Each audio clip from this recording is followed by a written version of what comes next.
চোরে চোরে মাসতাতো ভাই, খালাতো ভাই, ফুফাতো ভাই, মাসেতো ভাই, যেটাই বলেন না কেন, উপদেষ্টা পদের মধ্যে সব থেকে গুরুত্বপূর্ণ এবং ভাইরাল যে পদ সেটি হচ্ছে আসিফ মাহমুদ সজীব ভুঁইয়ার সেই পদ।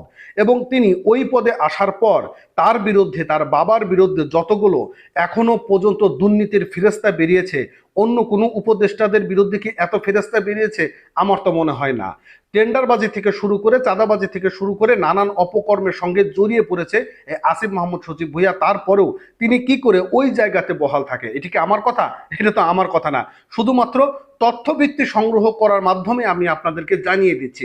দেখুন, আপনারা ইতিমধ্যে জেনে গিয়েছেন যে এই যে একটি ঘটনা ইতিমধ্যে অডিও কল রেকর্ড বেরিয়ে এসেছে, সেটি হচ্ছে যে উপদেষ্টা আসিফ মাহমুদ সজীব ভুঁইয়ার যে সেক্রেটারি মাহফুজ আলম, তাকে ঘিরে যে কমিশন সংক্রান্ত একটি অডিও ফাঁসের ঘটনা, সেটি নিয়ে কিন্তু এখন বড় বিতর্ক সৃষ্টি হয়েছে। আর সেখানে যে ফাঁস হওয়া কথোপকথন, টেন্ডার প্রক্রিয়া কমিশন, ফাইল আটকে রাখা, চুক্তি করা, ঝুলিয়ে রাখা, প্রকল্প অনুমোদন, কত টাকা, কত পার্সেন্টেজ, এই সকল বিষয়গুলো কিন্তু এখন বেরিয়ে এসেছে। আর ওই যে অপু, সেই অপুর দেওয়া যে স্টেটমেন্ট, যে এই আসিফ মাহমুদ সজীব ভুঁইয়া মোটরসাইকেলে তার সঙ্গে দেখা করেছেন, সেই গুলশানে গিয়ে এমপির বাসায় গিয়েছেন, সেখান থেকে কত টাকা নিয়েছেন, কি কি প্রক্রিয়া করবে, এই সকল বিষয়গুলো অপু যে চ্যালেঞ্জ করেছিল যে আসিফ মাহমুদ সজীব ভুঁইয়া আমাকে শিখিয়ে দিয়েছে, সেটা কি ভুল প্রমাণ করতে পেরেছে আসিফ মাহমুদ সজীব ভুঁইয়া? ভুল প্রমাণ করতে পারেনি।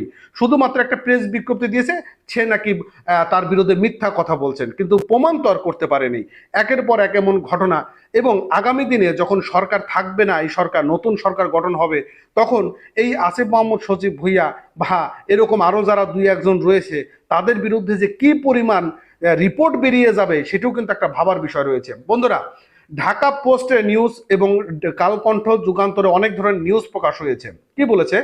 বলেছে যে উপদেষ্টা আসিফ মাহমুদ সজীব ভুঁইয়ার প্রেস সেক্রেটারি মাহফুজ আলমকে ঘিরে টেন্ডার কমিশন সংক্রান্ত অডিও ফাঁস ঘটনায় নতুন বিতর্ক সৃষ্টি হয়েছে। এবং সেই যে ফাঁস হয়েছে অডিও, তার কথোপকথন, টেন্ডার প্রক্রিয়া কমিশন, ফাইল আটকে রাখা, চুক্তি ঝুলিয়ে রাখা, প্রকল্প অনুদানের বিনিময়ে টাকা নেওয়ার মতো সংবেদনশীল অবস্থা হয়েছে। এবং সেই অডিওতে বিষয়টি প্রকাশ করেন প্রবাসী সাংবাদিক জওয়াত নির্জন।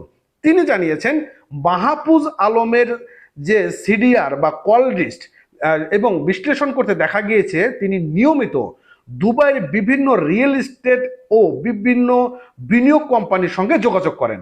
এর আগে তার দুর্নীতি ও অস্বচ্ছ লেনদেন সংক্রান্ত আরও কিছু অডিও প্রকাশ করা হয়েছে এবং তা ইতিমধ্যেই প্রশ্নবিদ্ধ হয়ে উঠেছে। আর এই যে অডিও রেকর্ড, সেটি শোনা যায় যে ঠিকাদারের সঙ্গে আলাপে মাহফুজুল আলম সচিবের মাধ্যমে ফাইল প্রসেসিং, উপদেষ্টার সই, কমিশনের হার নির্ধারণ সহ নানান বিষয় বিস্তারিত আলোচনা করেছে। এবং তিনি যেটা বলেছেন যে আমি তো সচিবের নম্বর দিয়ে রেখেছি যেন এই ফাইলটি দ্রুত সই হয়ে যায়, কালকে উপদেষ্টা মহোদয় দিয়ে সাইন করিয়ে নেব। এরপর চিফ ইঞ্জিনিয়ার তিনি ডাকেন, কমিশন অনুযায়ী কাজ করাবে, প্রথমে 50% দেবে, তারপর বাকি টাকা সিসিটিভি পাস হওয়ার পর হবে।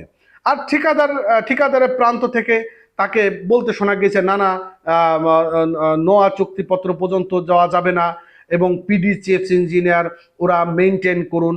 বা অন্যান্য মাহফুজুল আলম বলেন যে কাজ কনফার্ম করলে 10% কমিশন দিতে হবে।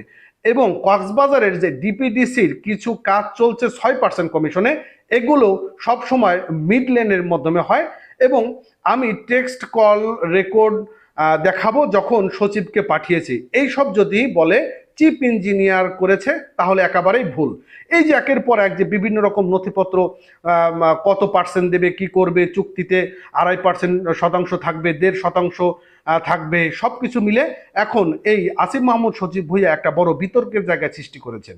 এবং এই বিতর্ক জায়গা থেকে আমরা মনে করি তিনি তার ওই পদে আর থাকার মতন যোগ্যতা নেই এবং তিনি যোগ্যতা হারিয়ে ফেলেছেন। এবং তার বিরুদ্ধে আমরা চাই এবং সাধারণ জনগণ চাই যে দুদক অনুসন্ধান চালাক। যদি অপরাধী হয়ে থাকে তাহলে অপরাধের যে বিচার সেটি হবে, আর যদি নিরপরাধ হয়ে থাকে তাহলে তো খুবই ভালো কথা। আপনারা কি মনে করেন? কমেন্ট করে জানাবেন। ভালো থাকবেন, সুস্থ থাকবেন। নতুন হলে চ্যানেলটা সাবস্ক্রাইব করবেন, পেজটা ফলো করবেন।